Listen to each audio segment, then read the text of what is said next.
All right, welcome back to another board drill breakdown. As always, I'm your host, Kyle. With me is my co-host, Matt. Everybody that has listened before knows the drill. If you're new to this, here's the drill. I have a random playlist. Matt has no idea what it is, and we're going to go break it down. So, Matt, we talked about this the other day briefly. Why counter? I know that you have a lot of feelings on the name of this, and I'm going to start this entire segment off with, I did not name the play. I deferred to Dan Casey on this one. That's it. You're just going to scratch your head on the YY. All right, we'll talk about it here in a second. I mean, you know what my thought is. There's one Y on the field at a time. That's why you have personnel groupings. That's like me saying, "Hey, coach, I saw this thing the other day. A team brought a double nickel blitz. Right? They brought both nickels. Doesn't make any sense." Anyways, all right, that's fair. That's fair. But look, it comes from people used to call it a YY set when it was tight end wing and all that. But whatever. Okay, we're gonna call it YY counter. Let's see if we can come up with a new play during it. So, look, the basic concept of the play is zone or outside zone one direction. So for here on this play that we're watching, we'll see like zone this way, and then we'll get double slice, but it kind of almost looks like counter, right? There's a kicker and then a wrapper going the other way. So let's go ahead and check this one out. This is Montana State. So we see this time they get a nice log on this. Let's just go to we want to go to the back angle where Matt can talk O-line. Here we go. There we go. And I know there's a lot of, it's not just the YY part that gets me. It's also the counter part. To me, this is zone up front with a slice and a lead, right? Yeah. So like if I was calling it my offense, I'd be calling this would be under my zone family. But yeah, it's going to get the same result of what you're looking to do on counter, where you're trying to kick and then lead on your play side linebacker in that play side gap. Whether you're going to log the end like what happens here, where that guy tries to squeeze on down. Yeah, it's not even like guard. the end. It's like whoever the next edge is. This is probably an outside backer. And man on line, right? Yeah. Now, real quick before we get too far into this, Matt, you'll love this. What do you notice about this right off the kick, right off the go? Well, I mean, you got double A gap. Now, Matt, I think you're missing it. Matt, there are 6-0 linemen on the field. This guy is not a tight end. An 80? I thought it was an 83. It's That's 63 out there, big dog. Okay. So love the personnel, right? You have an extra lineman and you have 2 tight ends in the game. This is just loving this. It's not 13 personnel. It's 12 personnel, but not really because there's not another wide receiver. But 12 heavy. Yeah. Yep. So love this. So really they end up logging the outside backer. The 44 gets lost here. And actually, this guy gets to climb all the way to the backside safety. So, and anytime you're doing that. And on defense, what if you're going to have that defensive end squeeze and box, you want 44 to fit there. But if he's going to squeeze that heavy and it looks like he goes to give the wrong arm, 44 has to fit outside of that, right, coach? Correct. Yeah, they got a gap exchange around. And I think it's just one of those, just not a great fit. And, 5's not sure where to go. He's working back with the slice block, but he knows he kind of hesitates because he knows he's got this gap. It looks like we're folding here. It's just one of those plays, man. You've got to fit it perfectly or you're a man down and you have a corner out here trying to tackle by himself now. And if you look, the second Y, I guess you'd call it, when he comes around the edge, he's looking for 44. He kind of pauses and realizes he's gone there inside. And if you look, he then accelerates to try to get to that next level. And he does a great job finishing out that block. What I love is, right, even to it, we motion to it as well. So, yeah, I know it's a heavy box, but, right, we're motioning into a heavy box, and then bam, there it goes. And actually, the backside safety does a pretty good job reading this out, but because 44 makes a bad move, he's going to get blocked. So, hey, when you got your tight end fitting play side on the backside safety, I know, you're sitting in a good play. That's a good football play. All right, here we are again, almost exact same set. This time they do have a true tight end over here, though. So true 13 personnel. We're going to see it basically get hit outside again. I think maybe this is a bad bounce by the running back. There is the gap right there. I mean, he needs to hit that upfield.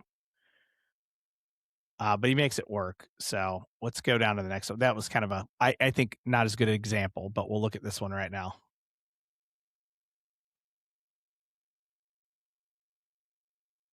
Another squeeze. So we get a log by that the first Y coming across. Look Yep. at him, keep an eye there. Logs it up inside, does a great job sealing that off, creating that edge. So this is one where I'll show you because we kind of have like there's going to be a good fit coming up here, but right, look what happens here, and let me kind of talk about the defensive structure. So it's hard to tell, but they strong rotate here, and they just have everybody at the point of attack strong. And now, right, there's two guys going back weak. The safety is working to the post. So now you really only have one guy left that's a fitter backside, and that's this backer right here. So this becomes tough when you strong rotate. Which again, I would argue, Matt, you know this about me. I'm not a big strong rotation guy unless you really know what you want to do there, because I think it does leave you a little tougher in the run fits. Well, I assume you're going to strong rotate there to make sure you're covered up on the double Y. I don't know. I'm not I an don't know NFL either. guy. So I think this one is an example of the best fit here. And it's on a 4th and 1, so there's something to do with that. But let's just watch it.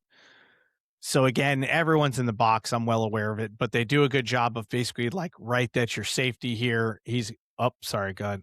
No, go ahead. Just don't want you to hit play yet. Keep talking it through. Oh, sorry. We're gonna see this guy work nicely over top in the fit, and really they're gonna miss 44, so he's gonna make the tackle for loss, but they fit correctly with this guy right here. If you kind of watch it. All right, what do you want? Okay, What do you and want to say? yeah, I want to say that look at the alignment of the end man on line now. Look at the difference. Now that tight end has to make a decision. And he's got to know, is that guy going to try to jump inside to that C gap? Yep. Or is he going to try to squeeze him down? Because that does matter here. Or is he going to try to play the edge? Yeah, And it makes playing it the a 6 lot is always that way. makes it a lot tougher on a tight end with the down block, because now his down block, is he going to try to get to 44? If 44 moves over the top, he's going to have to get all the way back to number 6 or 5 or whatever that, or is number 1, right? Yeah. So it puts that tight end in a real awkward position here. And There you you can go. see, Get the yeah, the stun guy did work inside. underneath. So He does a good job. Okay. But initially, I was always uncomfortable with a tight end in that position on the football field because he was never my best blocker, right? yeah. You always want your best blockers at the point of attack. And I was always uncomfortable with my tight end in that spot. So now we get the movement that makes sense here to me. Thinking of traditional defenses, I know they're kind of in a bear front, but right, we're going to see this guy squeeze on the edge. So he takes away the inside gaps here of what a play side zone would look like. Because in theory, right, this is like a hybrid between split zone and counter. And we'll show that later what I'm talking about with some other tape. So 44 and 6 now from the backside are going to gap exchange over top. The nice part is 88 just doesn't locate 44 quick enough. They go to the same guy. And now, but you can see, even if he takes 44 here, 6 is over top and ready to fit as well. I don't know if they stop it. This was 4th and 1, but just try to make a point. This was one of the better fit ones. Well, here's the exact same thing, almost the exact same set. Bare front, all of it. Now we're going to see the bounce from it, right? We get that. And this is, again, I think this is a poor job on the running back's track because, look, he's kicked, and there's a guy for 13 inside. It's there. Why are you bouncing this? Maybe because of 21, but you don't really have eyes on 21. Either way, it works out. I mean, they're Montana State for a reason. They're national champs, so why am I telling them what to do? But go back pre-snap, and this is another spot of the tight end having a guy on his outside shoulder getting squeezed down to where he wants to get to 44, but he's not in a great spot. Yeah.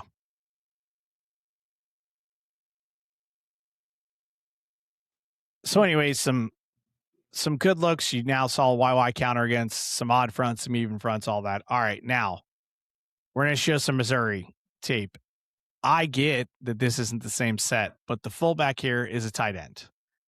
This guy is a tight end that's coming in motion. It's still going to be that same YY counter feel. Again, call it whatever you want. I don't care, but watch the same thing. We're going to get zone to the right. We're going to get that counter action to the left. And I know we're going to show a lot of cutbacks where we're going to watch them hit play side a couple times in here as well. So it really feels like split zone. But here we go. Again, over front, you get the kick on the end, the insert on the backer. And to be honest with you, this goes for a lot longer. Watch 44 here. This is an unbelievable play by this kid. He's going to come all the way over top and make that play. That's a heck of a job. And pause. Boom. Oh. Slow pause right there, coach. Offensive line coaches, running back coaches, take a look at the tackle guard center right there, building that wall. Anytime we used to run power or counter, that's what we're talking about getting is that wall there. And this even looks more like counter than the Montana State because of the angles of the offensive linemen and them setting up that wall there. And that is huge for that running back to come right tight off the butt of that offensive tackle. Yeah, and I definitely think, I mean, right, it's still zone. We still see that double on the shade. We still see it working out, but like you said, it just fits a little different, right? A little different level of football here. So we'll see it one more time. Okay, so here's one where I feel like the running back reads it. And if you watch it, he does read it here. He's going to hit this one play side now. I think it's Jacksonville State. They overcommit to the motion, and then the F working that way. Watch them all overcommit and fold back. Now, bang, they got it front side. Love the zone block here by the play side guard. Watch him. Bang.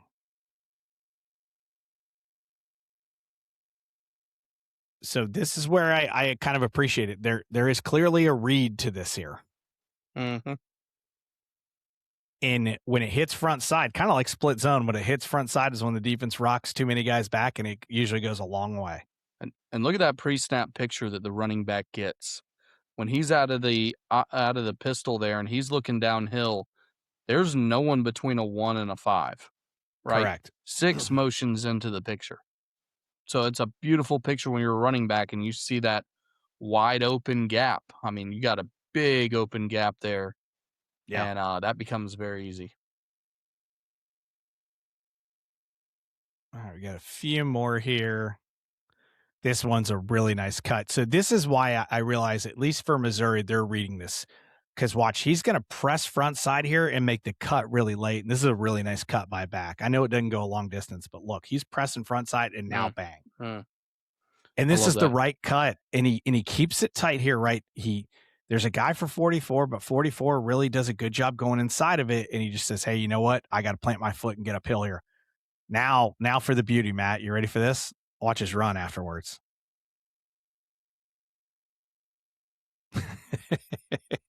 You got to enjoy that. Got to keep those legs turning.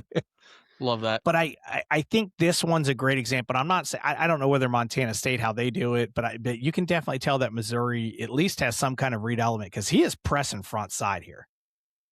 And you see as soon as 40, because they're running a ton stun up front or torch, whatever you want to call it. They're going here. As soon as this guy pops up front side is when he makes that cut. Right now. See how that guy's there and he presses it and he says, nope, I'm going backside. So a couple things here that I noted that stick out to me. One, keep an eye on that center and the center's hips and really where the center's butt goes. And we always told the running back, you want to press it as close to that center as you can and cut it right off his butt. That's exactly what he does here. 2 is the offensive tackle. Man, is he a load coming down. Watch this with him. Obviously, the 3 technique goes away. Look at the movement he gets on that nose there. I mean, he makes that hole happen where the running back wants to cut. Yeah, I think those are great points.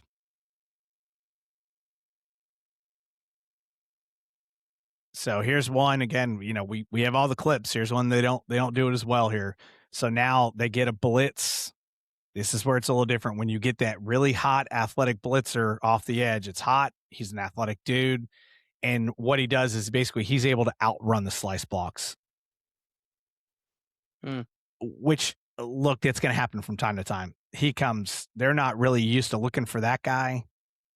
Right? They're right there. Matt, you know it is when you teach those guys, because when they got to kick the end, right, you're teaching them to stay tight, do all these different things. He goes stay tight. And, oh, crap. There's my guy. Yep. Yeah, that's obviously a situation that 12 has not been put in before. Yep. And that, especially with that motion, it becomes tough. Correct. So, anyways, just shows sometimes when it doesn't work. This is what I like. This was like a nice little counter off of it. I know what we're saying. Why counter off counter? Now they're going to motion this guy in, and then he's going to stay play side. So there's a little bit of a wrinkle to it here. He's going to kick, and they're going to do it play side, basically. So again, doesn't necessarily go for a lot, but you can see where they're scheming up how to protect this play, right? This is a play they run, and so they want to protect it some.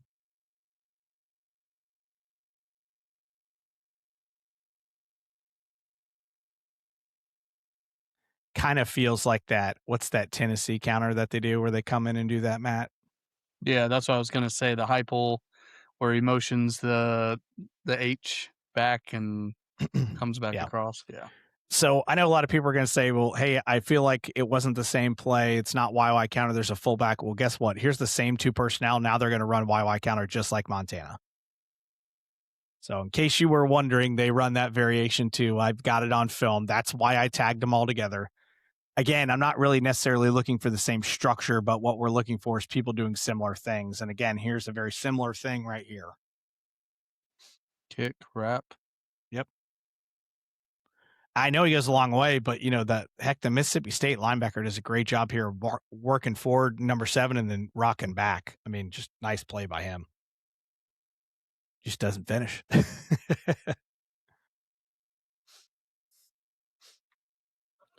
So there's a few more here, and then I wanted to get to Matt, kind of the point you brought up, and we had this discussion is, as a YY counter, is it what you used to call kick, where it's all a down block and then we're kicking twice on the edge or a single guy? What are we doing here? And the question then became between you and me, which will be an interesting one, is does it matter if it's zone, outside zone, or duo with the 2 slice blockers? And the answer is Or like, down I block. don't know. Or down blocking, yeah. So It does matter. It does matter the track you take, and you're not going to try to hit front side if you're down blocking, right? correct, yeah. But if you're zone or wide zone or whatever you are, yeah, you have the potential to press that front side and then cut back. I think building into that read into it gives the running back another outlet if they scrape over the top too quick. We always used to tell our running backs when we were running same side power, we're still getting the kick and the wrap just out of different players, that we're keeping an eye on that backside, that play side A gap to backside A gap. And if it opens up quick and they run over the top of it, we're jamming it Yep. right down the middle. We're going to hit it and go. So I think that does matter, and looking at the way they run this zone. All right, we're back. Matt doesn't know how to use a power cord, so we're back here kind of talking, in the rest of this talking YY counter kick, whatever you want to call it. So Matt, I know you brought up some JMU tape, so we got it here. You label this as kick, so let's take a look at it. I have not seen this yet, so now we flipped the script, right? It's on me. I haven't seen it, so let's go through it and take a look at it. I used to call it's a very similar thing. I used to call it kick. We run it out of the power eye. This was like a goal line set for us. We were all down blocking. And this was everybody's gap block to the left. We're going to kick with the first back. We're going to wrap with the second one. So very similar to what you see in that counter YY. Whatever you're calling it. I think it's YY counter. Whatever you named it. So yeah, this is something they ran heavily down in the red zone. Their most common red zone play at JMU this past season, especially out of the full house. They love to run it. Kind of gave them some balance, flexibility, and they did some other things out of this set. I think that's this one right here when they do kind of the bluff look or whatever. Yep. So now they're going to bypass, give it a little read. Doesn't work out real well here. Probably should have gave that one up. Yeah, I think this is hard because you get the guys kind of bypassing it. You're not sure what's going on. There's a guy doing that, but yeah, and it really looks like, now looking at that other film, is it zone? Is it down blocking? This kind of looks like the running back's pressing zone. yeah. Looks more to zone with them staying shoulder square. So probably pretty similar to what we saw out of the other schools. Yeah. So just kind of an interesting topic. Again, we bring it up because it's something that we've seen in more recent years. We've certainly kind of like everything else we've seen, Matt, it has filtered up from FCS is what I feel like. Montana State has been the first and foremost running the YY counter stuff. Obviously, they did it even crazier with the Tommy Malott kid. Remember, they would do QYY counter, and that was so they would go like Mhm. jet motion QYY counter, just a wild look to it. And obviously, when you had a kid that ran like him, they were really successful at it. So, um, I just think it's a play that we've seen a lot, and maybe it's an answer. So many teams run zone and counter, right? Or zone, split zone and counter. Maybe this is something they can put in there to add to that piece. And we've talked about this before. This was like with the Rams and everyone else. The Rams run outside zone. Their answer isn't to run less outside zone, right? It's to find more ways to run outside zone. It's like, okay, we're going to run outside zone and we're going to insert the wing here. And we're going to do this and insert the wing there, right? So this may be just an additional way to run the zone look off of it for these teams, whether it's zone, whether it's outside zone, and kind of running some of the YY kick stuff, YY counter, whatever you want to call it, YU counter, Yeah. whatever makes Matt happy. If you're a coach out there, make Matt happy and just have And a better name to it. And like I said, we used to just call it kick because we'd all just down block it. I kept it simple for my guys, everybody, because in my goal line jumbo sets, we'd be in the power I and we'd have defensive linemen up there on the line, right? We were heavy. We had one receiver in the game and we were mashing them ahead. So we Yep. want to keep everything as simple as we could for our offensive line and for our kick and wrap guys. So they'd always have the same rules. So everybody up front was down blocking. No need to teach a D lineman how to zone block. So we're interested, coaches, if you're out there and you made it to the end of the video, what are you calling YY counter? And go ahead and tell us why we're idiots for calling it YY counter. We'll really enjoy it. Throw it down there in the Not comments. we. We'll love to hear it. Not we. All right. Why I'm calling it, whatever. It is what it is. But all right. For Matt and for Kyle, we'll see you next time on another board drill breakdown.